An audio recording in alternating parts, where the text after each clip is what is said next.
Today on CityCast Chicago. It's the Friday before New Year's, so even though it'll be a little chilly and cloudy this weekend, I'm sure a lot of us are going out in Chicago. So that's why we thought after a week and a year of some tough news stories, it'd be a good time to revisit our guide to Chicago nightlife. Back in February, I went through all the best options with my favorite night owl, Taylor Faye Nazon. It's Friday, December 29th. I'm Jacoby Cochran, and this is what Chicago's talking about.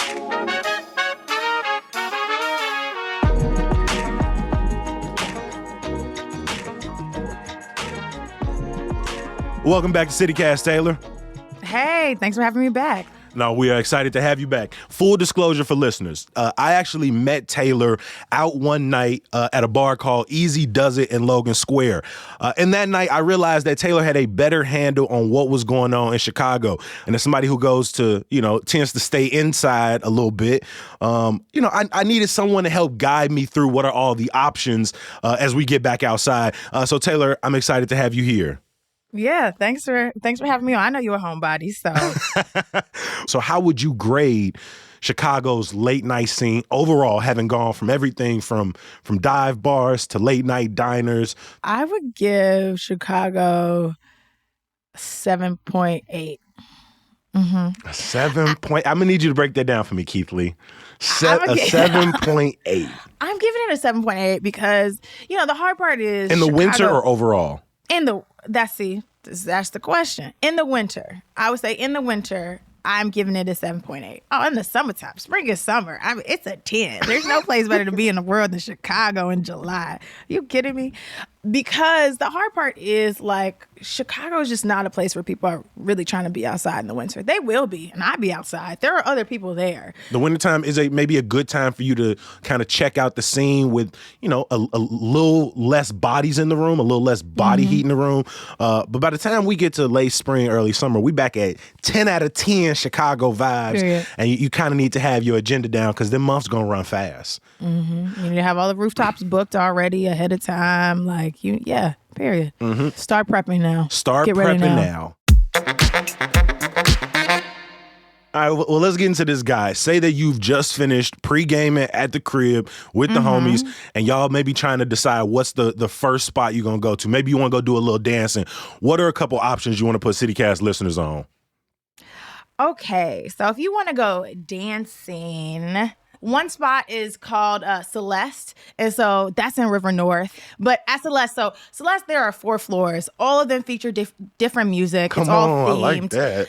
It is. So, one floor is hip hop, another floor is pop, and the top floor is their most popular floor, which is heavily disco themed. Okay. There are balls everywhere. The floor lights up. There's always at least what I would call old heads, just like a early years elderly person, just not interacting with anyone else, just lost in the music all night. And that really sets the tone. I think the drinks are a little bit pricey, but it's a great place to just let your hair down and go and have a good time. It's cool to see folks who are on the different floors, the different things that people are wearing, the different communities that are showing up just for each thing. It definitely makes for more of a mix. Okay. Of a crowd. You got any other spots on your dancing list? I mean, Celeste seems like it got a little something for everybody. It does. I also want to shout out Hungry Brain in Roscoe Village. I went there recently. Hungry Brain Celeste is a huge club. Hungry Brain is a very small dive bar. It has a very large dance floor for the space. The dance floor is quite large. It's minority owned. It's a super, super cute place.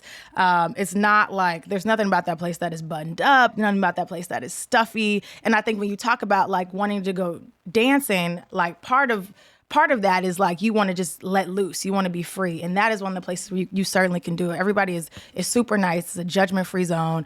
And I know during the week they also have live jazz and piano music. I really like that place. I've been to Hungry Brain before for a couple of drinks. And it's one of those places where even when people weren't dancing, you still felt comfortable to get up out of how you would describe it, your peeling chair, and still move a little bit. And you see me, I'm even in the closet and I got the shoulders moving.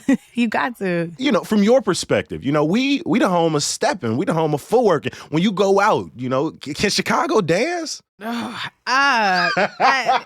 put me in a position. I think a lot of these nightlife recommendations span the city, and I think everybody has their own sort of modes of movement, and I'm not going to critique any of them. I think all of them are valid. Not you being media trained, or not you being media trained. So say people go out, right? Say they go out and then they're not interested in dancing, but they still want to have a good time. Maybe they want a little, just a chiller vibe. What are some spots around the city where people can still get a good drink, have some good conversation, and then still get some good music? Right. So we're going to go to the South Side. I think one place where if you just want to chill out, you want to listen to some good music, you want to get some strong drinks, Cookies Cocktail Lounge, that is in Gresham. That's an old school dive bar on the South Side. It's been around for almost 40 years. The staff is super warm, super kind. The music is good. Sometimes there's free food. It does cater to a bit of an older crowd, but great vibes. And one thing I want to say about Cookies, one of the great things about having a list that is not only, these 4-story clubs, but also these neighborhood bars is because those are some of the places in your neighborhood where you're going to see what community in your neighborhood looks like, what long-term relationships. And so you might go in the first couple of times and feel like an outsider. But if you get to know the people there, if you get to know the servers there, you start to see the regulars, you get a better sense of your neighborhood's history. What's another spot you got for people to check out? Punch House in Pilsen. It's in the basement of Talia Hall. Right. Talia Hall, for people who may not be familiar, is the concert venue over in Pilsen. Bunch of different shows, big acts from local acts. Punch House right in the bottom. Like a speakeasy vibe, but also what's their aesthetic? Because they just got a bunch of fish and shipping. It's kind of got an old Pirates vibe to it. And they got a bookshelf that's like a hideaway private room down there. Yeah, really unclear. And there's sometimes a DJ that is always playing something interesting, like the EDM version of a Dizzy Gillespie song. I'm not entirely sure what what the vibe is, but it's fun and it is chill. I will say that. And if you stick around until midnight, they pass out free shots. They say a special chant. I cannot remember the exact one it is now, and everybody takes shots together. It's very cute. So whether it's Cookies or Punch House, both of those offer a really kind of dope spot in your neighborhood. But you got one more spot you want to put people on. I do. Okay, so Lazy Bird in Fulton Market. This is one that I've been to quite a bit. So this is another kind of speakeasy vibe. I'm clearly a big fan of basements. This is in the bottom. This is in the bottom of the Hoxton. Very, very cute hotel in Fulton Market. And they self-describe themselves as offering prohibition chic decor. It's very dark down there. You go and talk to the host. They act like they really don't want you there. They don't take reservations, nor do they answer the phone. There's no cell service. It's very just you go there and if there are spots for you, there's spots for you. If not, you'll be turned away, and it is what it is. It's not a place that you necessarily plan your night around. It's just it's a nugget. If you could get in, lucky you. 3 nights a week, they have live music. There are over 50 craft cocktails. They let you browse it in this beautiful, luxurious leather-bound book. So between the lack of lighting, the unique decor, and the unusual mix of people, it's easy to forget where you are. You have a couple of those drinks that are very strong and you look up. It's easy for me to forget that I'm in Chicago. It's easy to be transported into a different time, for sure.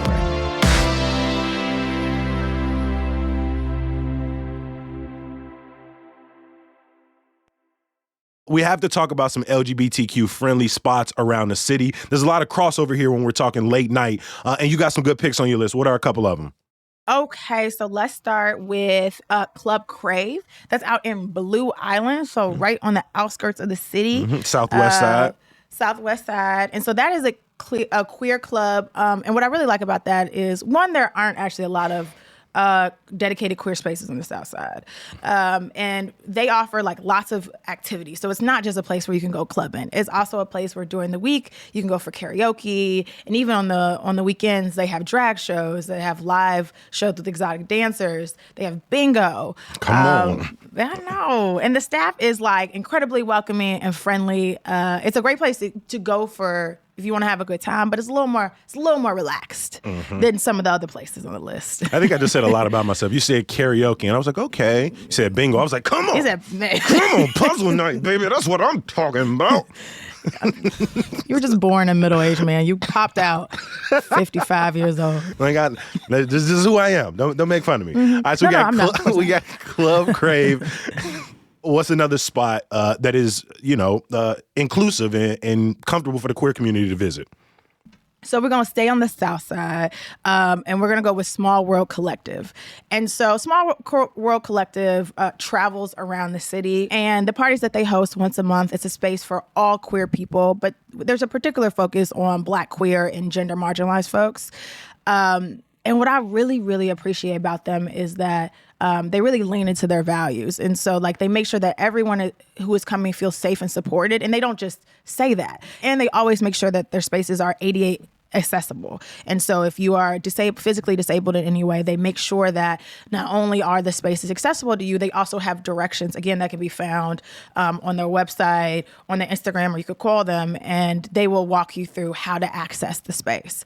And so, and besides that, right, all of that is beautiful. The parties are lit. The parties are mad fun. Any other place on your list that are LGBTQ friendly spots? We're going to go north now, right? We've been on the South Side. And so we're going to go up to Nobody's Darling. So that is in Andersonville. And Nobody's Darling is a lesbian bar that's queer and Black woman owned.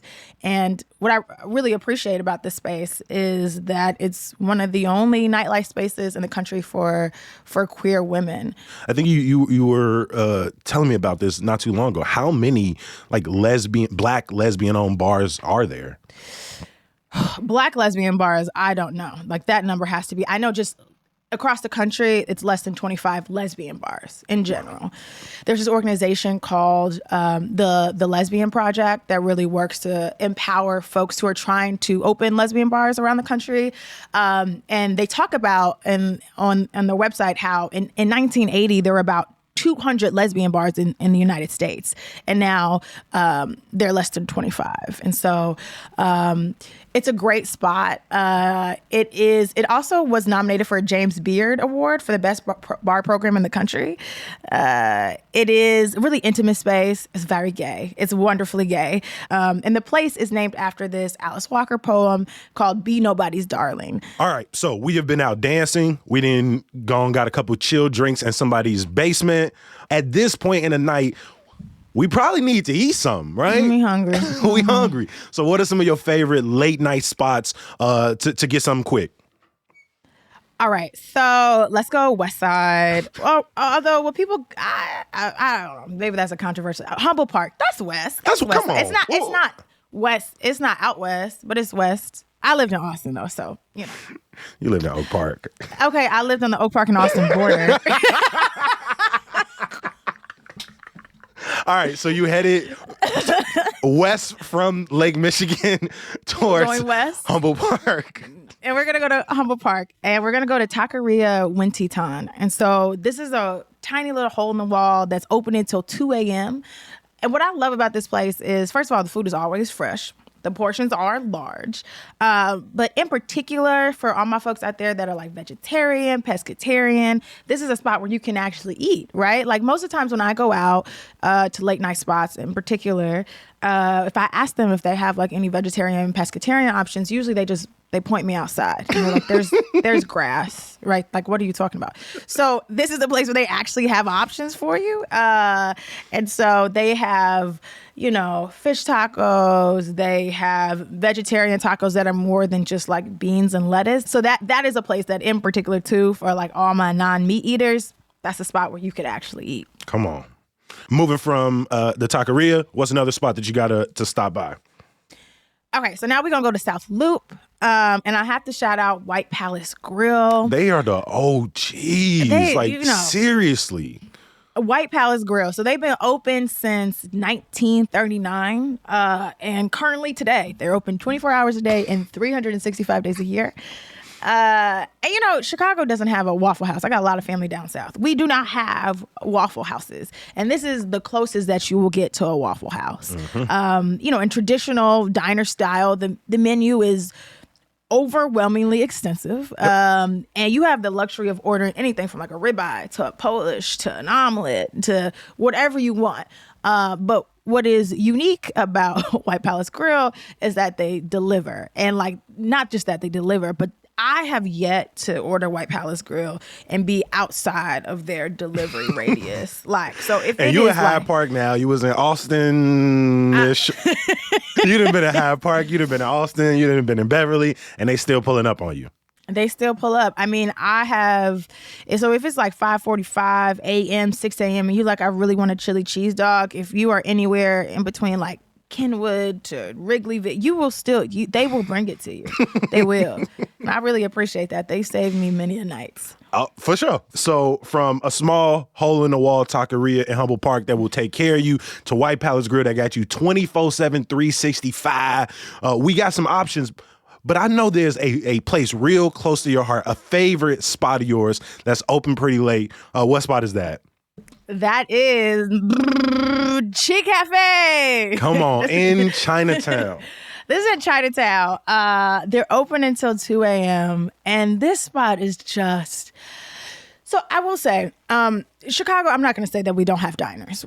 We do. But I think that we are lacking quality late night diners. But Chi Cafe in Chinatown is one of those places. I mean, their menu, again, like many diners, is extensive. It's focused on just Chinese food, but they also have boba, teas, smoothies. The food is hearty, it's inexpensive, It comes out fast. You're not going to be waiting a long time. And it's usually pretty busy. Like, it's a pretty popular spot. So if you pull up midnight, 1 a.m., you'll probably have to wait. So I think like if that is a place that you really want to go, because the food is good. Like some of these places, like White Palace Grill, the food is good for the situation, right? Like you're a little hungover, you're exhausted, you're starving. But Chi Cafe legitimately has really, really good food. The mango shrimp go up. That's what I'm saying. So I think the best time to go really is like between like 11 p.m. and 1 a.m. like on a weeknight, you know? I think I've had some of my most profound revelations over sweet and sour shrimp at 1 a.m. on a Tuesday night. So I recommend it. Most of the spots that we've talked about thus far, you know, are open till about 2 a.m., which is, you know, is already pushing it for me. I'm a night owl, but I'm a night owl in the crib. But Chicago has a few spots, not as many as we used to, but a few spots that's pushing it to about 4 a.m. You know, if you want to go to an after party, what's a couple spots that people might want to check out? Okay, so after parties, yeah, not that many. And especially, I mean, again, because of the pandemic, places are closing earlier and earlier, so it's really hard to find places that are open till 4 or 5 a.m. So there are still a few places that you can go. So we're going to go back up north to North Halsted, to a place called Hydrate. And so this is a gay club that is open until 5 a.m. on Saturdays and then 4 a.m. most other days. It's not just like a late night spot on the weekend. You could go whenever you want and be up there till 4 a.m. And that's known for being a late night destination and for having fire DJs. And so because it's known for being a late night destination, that's a place that it's not until like 2, 3 o'clock that it really gets popping. But the drinks are dirt cheap. And strong. The energy is always up. And depending what night you go, you may catch some go-go dancers or a drag show. That's definitely a place that you can go expecting to get drunk and dance. Like I already said, I am a night owl. So can you tell us a little bit about The Owl? Okay, so we're going to go down to Logan Square to The Owl. This is a dive bar open from 5 p.m. to 5 a.m. on Saturday and basically 4 a.m. the rest of the week. The Owl really does remind me of like my favorite college dive bar. So it does make me feel nostalgic. The drinks are super cheap. It's always just kind of moist in there, like the floors, the bar, the air. It's just a little sticky. There's terrible sound quality. Like if you're not on the dance floor, you're in another part of the bar, you really can't hear the music at all. And it's usually packed. But there's craft beer on tap. There's a jukebox. There's a sizable dance floor. And usually the tamale man is waiting for you outside. From WBEZ's audience team, their digital audience engagement manager, Taylor Faye Nazon, thank you for coming back to CityCast Chicago. We'll talk to you next time. I'll talk to you next time. Thanks for having me. Before we let you go, if you're still looking for something to do in the New Year's, head over to our events page at chicago.citycast.fm/events. We got everything for you from a baby rave in Lincoln Park to New Year's brunch in Chatham to all sorts of day and night parties in between. Of course, we got to finish the year out right with some good news. While you're thinking about all the best things you did in 2023, the best concerts, the best places you went, remember the best podcast and newsletter of 2023. Are you thinking about CityCast Chicago and Hey Chicago? Well, think about CityCast Chicago and Hey Chicago when you visit the Chicago Reader's Best of 2023 list. Go to the City Life category and vote for us for Best Podcast and Best Email Newsletter. I'm going to drop a link for you in the show notes. That's all we got for you this year. I want to give a huge shout out to all the people who make CityCast Chicago possible. Our executive producer is Simone Alisea. Our producer is Michelle Navarro. Our newsletter editor is Sydney Madden. Our roving producer is A.K. Al Moomin. The music we all love is from Sam Thousand, All the Kimonos, and Mark Greenberg from the Mayfair Workshop. If you enjoyed any of the episodes and newsletters you heard in 2023, please rate and review the podcast, share this with your friends and family, consider becoming a member, and meet us back here next week for a start of a whole new year and a set of hundreds of more episodes and newsletters. We're excited for the conversations ahead. We'll talk to you then. Peace.